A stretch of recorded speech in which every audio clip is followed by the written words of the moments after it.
kita bergabung Kejaksaan dengan Negeri Anissa Rizkia Situbondo, langsung Jawa dari Timur. kantor Berbagai Dinas Lingkungan permasalahan Hidup dan lingkungan.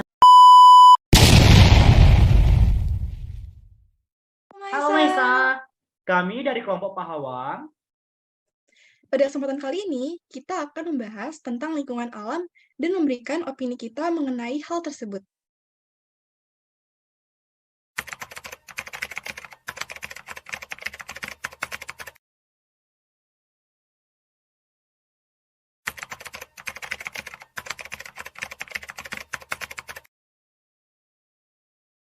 Ya, apa yang tadi disampaikan itu benar sekali ya, karena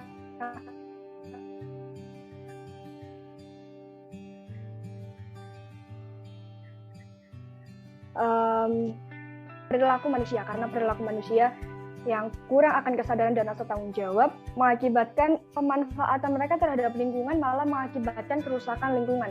Maka dari itu menurut saya solusi dari ini adalah meningkatkan kesadaran dan rasa tanggung jawab dari manusianya sendiri.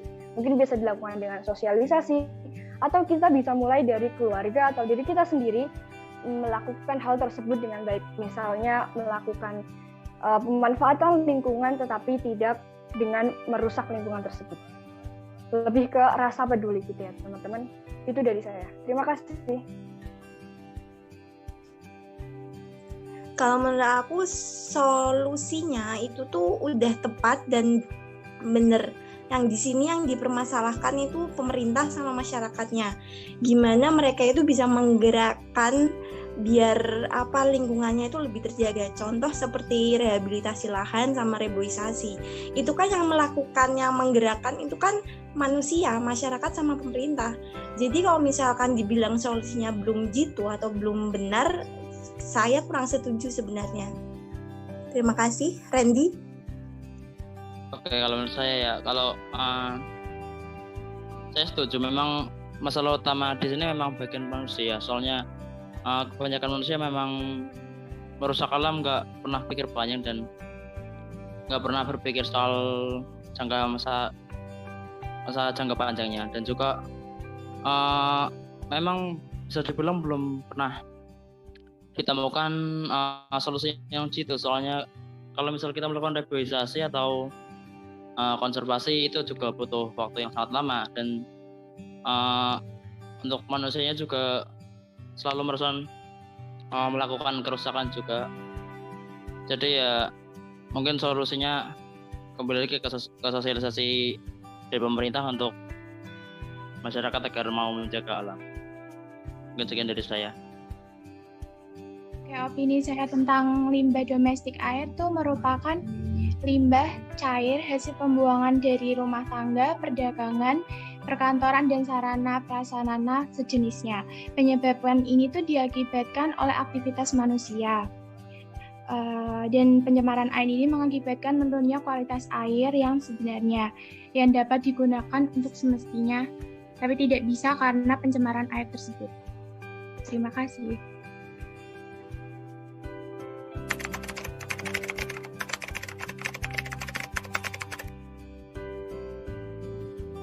Limbah industri yang dihasilkan oleh kegiatan industri menurut saya dapat menyebabkan berbagai dampak negatif bagi lingkungan maupun makhluk hidup lainnya.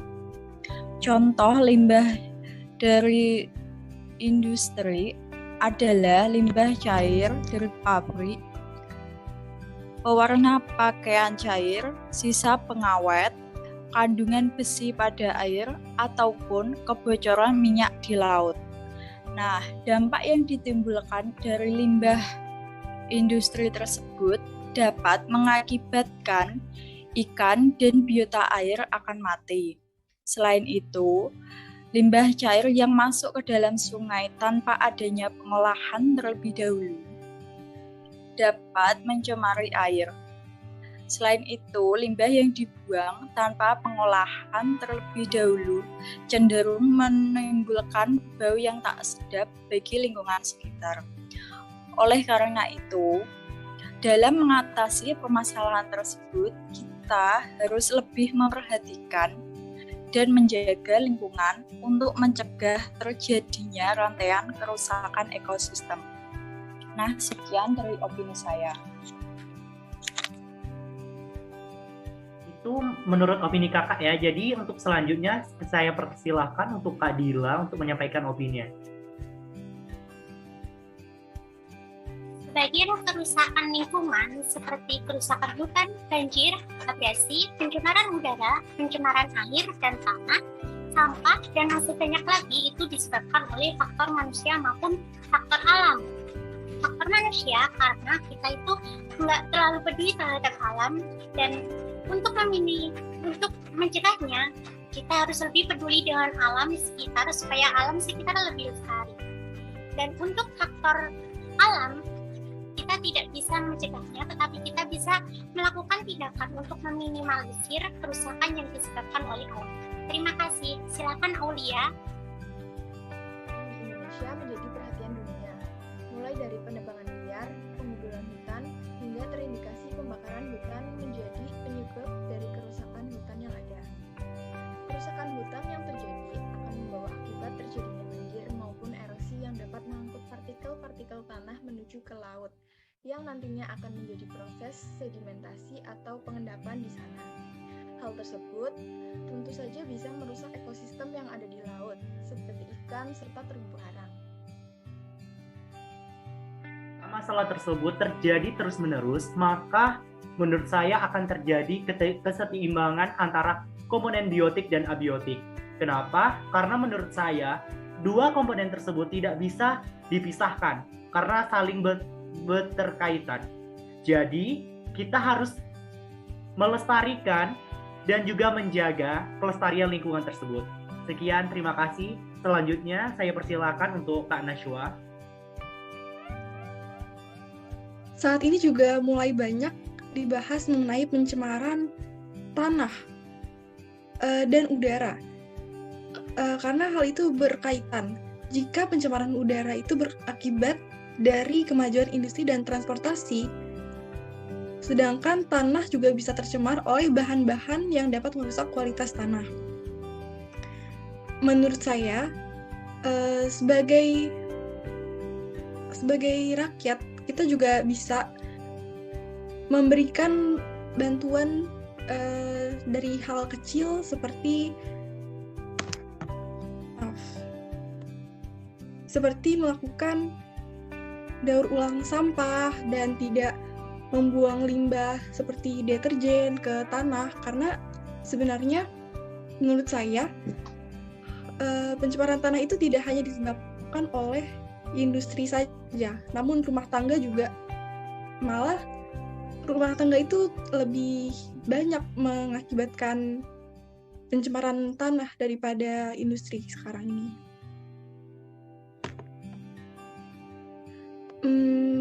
Baik, selanjutnya aku persilakan buat Rizky menyampaikan opininya. Terima kasih Pak Nashwa. Berdasarkan teks di atas tadi sudah kita ketahui bahwa banyak sekali contoh dampak dari pencemaran tanah dan pencemaran air yang terjadi di lingkungan sekitar kita.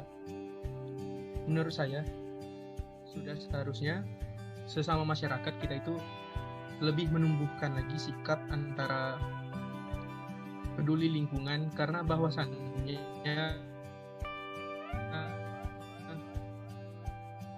seperti yang kita tahu, kita di dunia ini hidupnya bukan bisa itu, sudah seharusnya kita menjaga alam di lingkungan kita. Dan juga sebenarnya tidak perlu terlalu menyalahkan pemerintah, bahwasannya perubahan akan terjadi jikalau kita lebih peduli ke lingkungan. Dan juga untuk pemerintah ada baiknya lebih mempertegas lagi regulasi maupun hukuman, baik berupa denda maupun penjara bagi pelaku-pelaku yang telah merusak lingkungan di sekitar kita. Mungkin itu saja opini dari saya. Dipersilahkan kepada Ola untuk menyampaikan opininya. Terima kasih.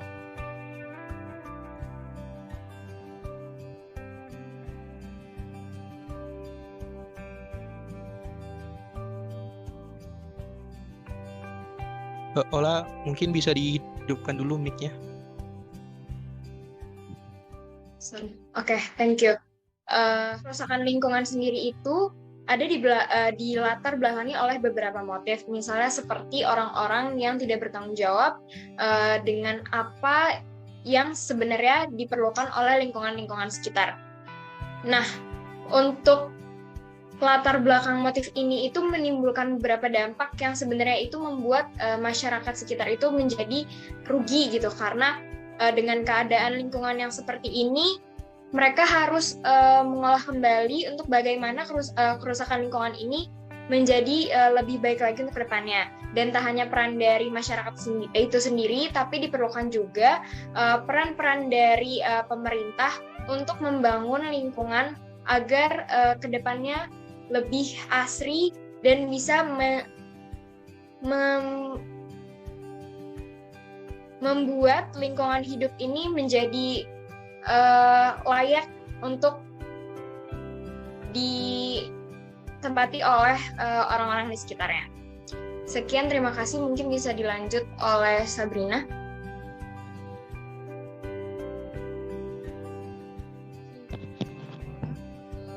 Penegakan hukum tanpa tebang pilih menjadi salah satu agenda mendesak.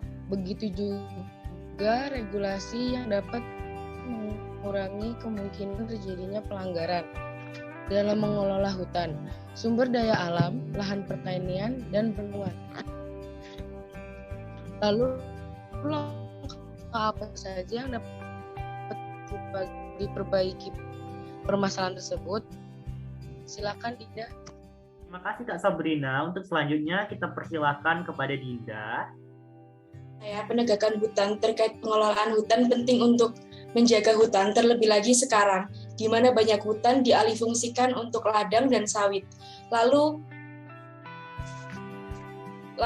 perlu dilakukan usaha pelestarian tanah dan hutan melalui tata guna lahan, peraturan mengenai penebangan dan penanaman hutan, serta reboisasi dan pengelolaan sampah agar dapat terurai dengan baik.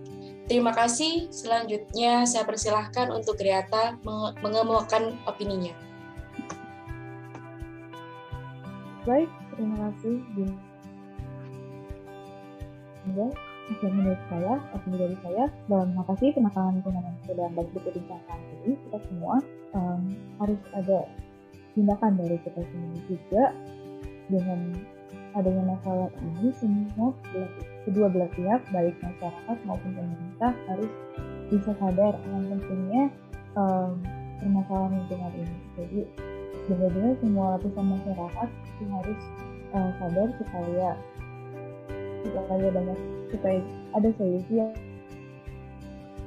bisa kita lakukan dengan baik pemerintah maupun masyarakat bisa sadar agar apapun yang kita kerjakan itu nantinya sedikit demi sedikit bisa teratasi mekanisme ini. Nah, bagaimana caranya supaya pemerintah dan masyarakat ini bisa sadar akan pentingnya masalah lingkungan adalah dengan kita sebagai mahasiswa itu bisa berdampak bagi masyarakat di sekeliling kita untuk menyadarkan kepada masyarakat di sekeliling kita, orang-orang di sekeliling kita, baik keluarga, teman maupun masyarakat biasa, menyadarkan mereka semua bahwa ini loh penting banget, masalah lingkungan itu penting banget, harus kita cicil dari sekarang istilahnya. Solusi apa yang bisa kita lakukan, tindakan-tindakan kita apa yang bisa kita lakukan untuk bisa memperbaiki lingkungan kita ini. Karena dengan tindakan-tindakan kecil itu ya, ketika sudah lama tindakan-tindakan kecil itu sudah lama terjadi, maka sedikit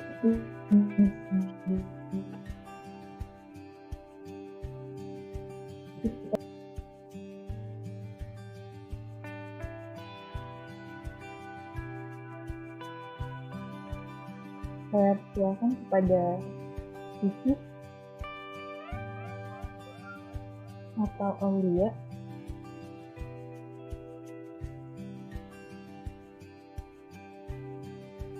Kegiatan pembangunan yang dilakukan perlu memperhatikan lingkungan setempat.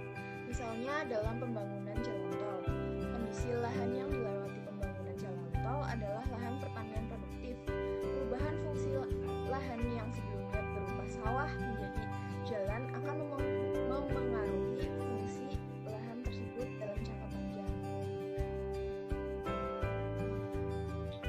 bangunan juga harus memperhatikan tata ruang, daerah resapan air, dan lain sebagainya yang sekiranya dapat mempengaruhi alam sekitar. Sekiranya masih ada kebijakan yang perlu dikoreksi karena terdapat kekeliruan selama ini, seperti untuk menertibkan bangunan di bantaran sungai atau tentang reklamasi pantai, pemerintah perlu membuka diri, sebab keterbukaan ini formula adanya kehendak perubahan. Terima kasih. Benar yang dikatakan teman-teman saya sebelumnya bahwa ajakan dari pemerintah itu sebaiknya bukanlah sesuatu yang hanya sebatas himbauan atau ajakan saja, tetapi masyarakat butuh tindakan yang lebih konkret untuk bagaimana dengan solusi dari pemerintah ini bisa menjadi sesuatu yang berdampak benar-benar berdampak positif bagi masyarakat, yang dimana ketika pemerintah melakukan sebuah solusi untuk memberikan lingkungan sehat, itu bisa berdampak, bisa dilihat oleh masyarakat bahwa oh iya benar bahwa pemerintah ingin melakukan suatu kebijakan untuk menyehatkan lingkungan kita. Dan ketika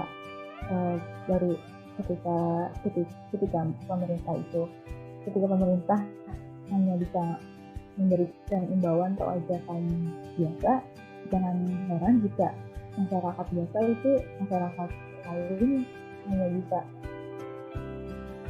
melihat kerusakan lingkungan yang terjadi dan membiarkannya begitu saja tanpa ada rasa iba kepada lingkungan sekitar kita untuk bisa melakukan perubahan yang sedikit. Jadi memang harus butuh gerakan yang konkret dari pemerintah itu sendiri supaya masyarakat bisa melihatnya dan melakukan perbaikan lingkungan. Terima kasih.